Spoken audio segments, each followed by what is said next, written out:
Hello everyone, welcome to your accountancy class and we are continuing our chapter first, meaning and objective of accounting. Let's start. Our first topic is different branches of accounting, branches or type of accounting. Let's discuss one by one. Number one, financial accounting. What do you mean by financial accounting? The main purpose of this branch of accounting is to record the financial transaction in a systematic manner to ascertain the profit or loss of the accounting period by preparing a profit and loss account and to present the financial position of the business by preparing a balance sheet. Means financial accounting क्या करती है, इसका main purpose क्या है, business accounting का, business transactions का complete record रखना.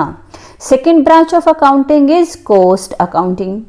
What is the main purpose of this branch? The main purpose of cost accounting is to ascertain the total cost and per unit cost of goods produce and services render by the firm.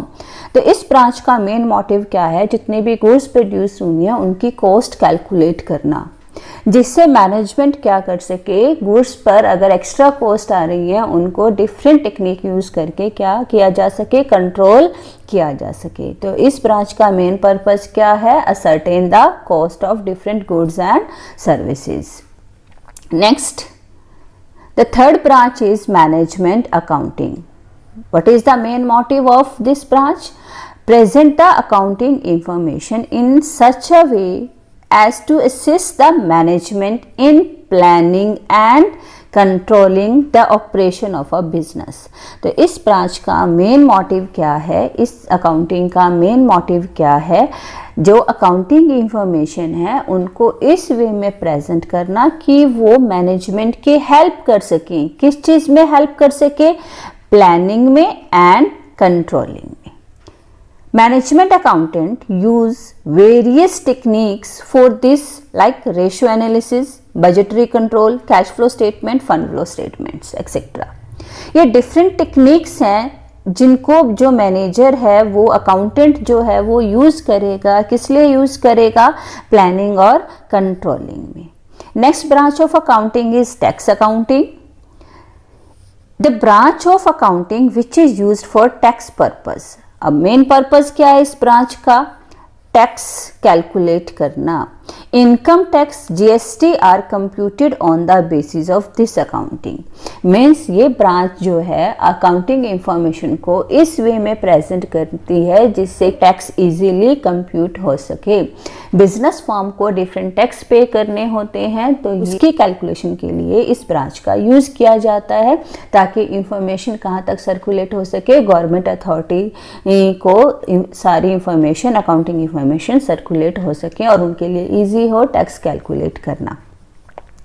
Come to the next, number 5, social responsibility accounting. जो business है वो society से various things use करता है. Without society business arise ही नहीं कर सकता. डिफरेंट सर्विसेज उसको मिलती हैं, कहाँ से, सोसाइटी से. ऐसी अगर वो गुड्स बना रहा है वो सेल भी कहाँ करेगा, उसकी गुड्स की डिमांड भी कौन करती है, सोसाइटी करती है. इसलिए आज के टाइम में बिजनेस की कुछ सोशल रिस्पॉन्सिबिलिटीज़ भी हुई हैं, इसलिए एक अलग ब्रांच आई है. इसको हमने एक अलग ब्रांच ही अकाउंटिंग की क्रिएट कर दिया, that is social responsibility accounting.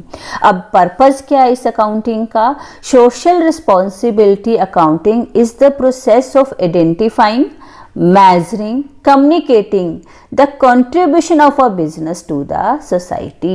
कि एक बिजनेस सोसाइटी के लिए क्या कर रहा है, उन सब चीज़ों का रिकॉर्ड करना इस अकाउंटिंग में इंक्लूड होता है. So these are the various branches और वेरियस टाइप ऑफ अकाउंटिंग जो अलग अलग पर्पस के लिए हमने अकाउंटिंग की ब्रांच को पर्पस के अकॉर्डिंग क्या कर दिया है, अलग कर दिया है. नेक्स्ट हमारा सेकंड क्वेश्चन है यूजर ऑफ अकाउंटिंग इंफॉर्मेशंस. जो बिजनेस अकाउंटिंग इंफॉर्मेशन क्रिएट करता है उसके डिफरेंट यूजर होते हैं. वो दो तरह के यूजर हैं. First user is external user and second is internal user. तो एक्सटर्नल यूजर में क्या क्या कौन कौन आते हैं, सिक्योरिटी एनालिस्टिक एंड इन्वेस्टर। सिक्योरिटी एनालिस्टिक मतलब जो जैसे शेयर्स हैं, बॉन्ड है, डिबेंचर है, इस टाइप्स की सिक्योरिटी को जो एनालाइज करते हैं उनको बोलते हैं सिक्योरिटी एनालिस्ट। इन्वेस्टर्स जो बिजनेस में पैसा इन्वेस्ट करना चाहते हैं। क्रेडिटर्स एंड सप्लायर जो बिजनेस को गुड्स प्रोवाइड करते हैं, रॉ मटेरियल सप्लाई करते हैं। गवर्नमेंट है, government authority, regulatory authorities, customer, competitors, researchers and tax authority. तो ये डिफरेंट एक्सटर्नल यूजर हैं जिनका इंटरेस्ट होता है किसी भी बिजनेस की अकाउंटिंग इंफॉर्मेशन में। नेक्स्ट इंटरनल यूजर्स में क्या क्या आएगा? इंटरनल यूजर्स में आएंगे owners, management means managers and employees. तो ये इंटरनल यूजर्स हैं। ओनर देखना चाहता है कि फाइनेंशियल पोजीशन कैसी है, उसको डिविडेंड मिलेगा या नहीं मिलेगा। जो मैनेजमेंट है वो डिफरेंट पॉलिसीज बनाने में, प्लानिंग करने में अकाउंटिंग इंफॉर्मेशन का यूज करती है। एम्प्लॉइज जो है वो ये देखना चाहते हैं कि बिजनेस को प्रॉफिट हो रहा है या प्रॉफिट इंक्रीज हो रहा है या लॉस हो रहा है, किस टाइप का ट्रेंड है, उसके अकॉर्डिंग वो वेजेस और सैलरीज की डिमांड करेंगे। तो इस वे से अकाउंटिंग इंफॉर्मेशन जो है वेरी यूजफुल है डिफरेंट यूजर्स के लिए, वो अपने अपने पर्पस के लिए उनको यूज करते हैं। Our next topic is characteristics of accounting informations. हम पहले सिंपल करेक्टरिस्टिक्स कर चुके हैं और अब हम इस लेक्चर में कौन सी करेक्टरिस्टिक्स करेंगे? Qualitative characteristics of accounting informations. तो वो कौन कौन सी हैं? क्वालिटेटिव इंफॉर्मेशन जो है करेक्टरिस्टिक्स है, number 1 comparability, number 2 reliability, number 3 relevance, number 4 understandability, number 5 faithful representation. Let's do one by one. Number 1 reliability. जो आपने अकाउंटिंग इंफॉर्मेशन प्रिपेयर की हैं दे मस्ट बी रिलायबल, उन पर ट्रस्ट किया जाना चाहिए। अगर वो ट्रस्ट वर्दी नहीं है तो अकाउंटिंग इंफॉर्मेशन का कोई बेनिफिट नहीं है। तो वो रिलायबल होनी चाहिए।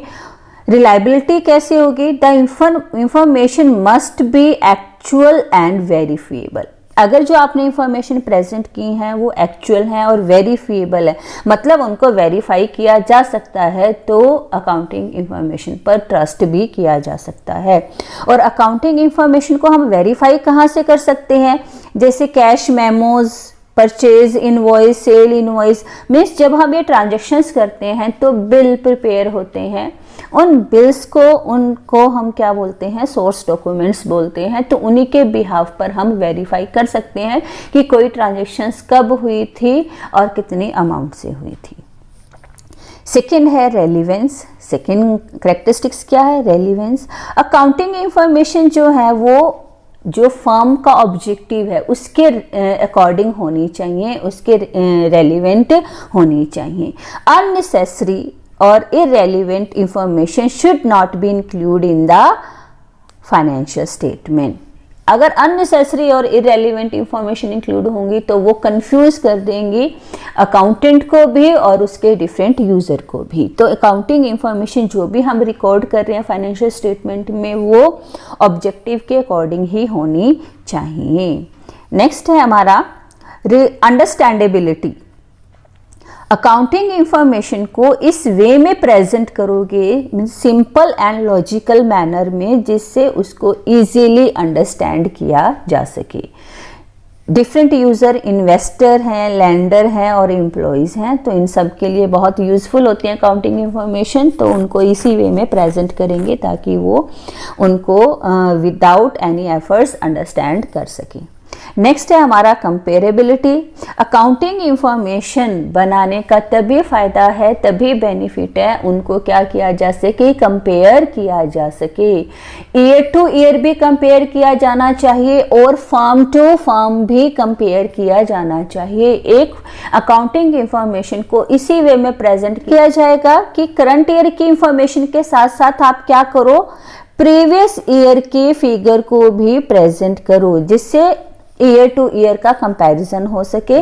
नेक्स्ट है हमारी फेथफुल प्रेजेंटेशन। जो आपने प्रेजेंटेशन अकाउंटिंग प्रेजेंट किए हैं, अकाउंटिंग इंफॉर्मेशन प्रेजेंट की हैं, वो क्या होनी चाहिए? फेथफुल होनी चाहिए। True and fair view of profitability, Financial position, cash flow of an enterprises. Financial statement are prepared according to appropriate accounting standard. तो जब आप फाइनेंशियल स्टेटमेंट प्रिपेयर कर रहे हो तो कुछ कंपनी एक्ट के अकॉर्डिंग कुछ अकाउंटिंग स्टैंडर्ड्स हैं, उनको आप क्या करोगे, फॉलो करोगे, जिससे आपकी फाइनेंशियल स्टेटमेंट ट्रू और फेयर पोजीशन को शो कर सके. सो student, these are today's topic. I hope you all understand this topic. Now prepare the notes and learn carefully.